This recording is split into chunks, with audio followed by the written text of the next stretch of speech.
Proverbs 14:30 says that a sound heart brings life to the body, but that envy brings rottenness to the bone.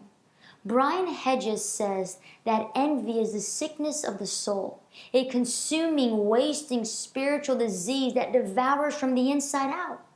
Thomas Aquinas says that it's sorrow for another man's good. And with envy comes 4 forms. The first one, comparison. The envious person is always asking this question: why do they have and why do I not have?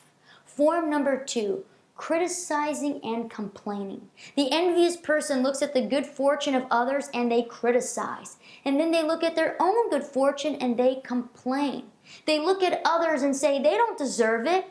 And then they look at self and say life just isn't fair. Then there's form number 3, ingratitude. The envious person is blind to their own gift, and they're always thinking about the things that they don't have instead of expressing gratitude towards the things that they do have. And finally, the most dangerous form number 4, hatred. James 3:16 says that where there is envy and self-seeking, there is confusion and all sorts of evil. I was thinking about my own life. And when I was a young girl, there was a moment in my life that I expressed envy. And maybe not just only as a little girl, but maybe recently in my life. But this story stuck out to me. When my brother and I were younger, my parents did everything they could to provide for us. They wanted to put us in the best schools. But when you're put in the best schools and you don't really have a lot of money, sometimes it's quite noticeable. And it was noticeable in this way. My father could only afford an old, beaten-down, rusty Ford. And when we were driving up to school, my mom would drop us off in the morning. We were surrounded by BMWs, Mercedes, and Range Rovers. My brother and I looked to one another and we thought, we have to have a plan. We can't possibly do this the entire year. And so my brother, because he's a smarty pants, he says, I know. We'll tell Mom to drop us off at the corner and then we'll walk the rest of the way. My mom thinking we were trying to save gas and being generous, but little did she know that what we really was we were just embarrassed.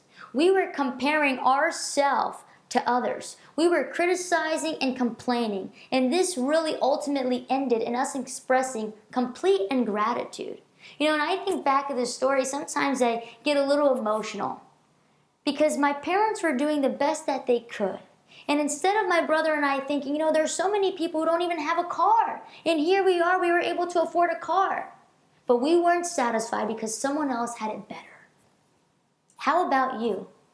Do you see sometimes envy creeping up in your heart? Are you an envious person? Are you always comparing yourself? Are you always criticizing and complaining? Do you show ingratitude all the time? Or maybe it's even in the form of hatred. Do you hate someone for the things that they have or the person that they are?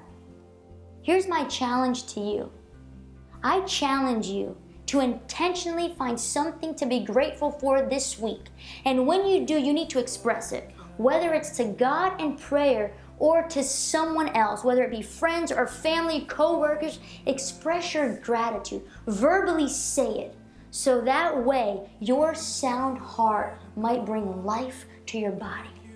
And my prayer is that next week you will join us as we figure out how we can gain victory over the sin of envy. Thank you for salvation. And thank you for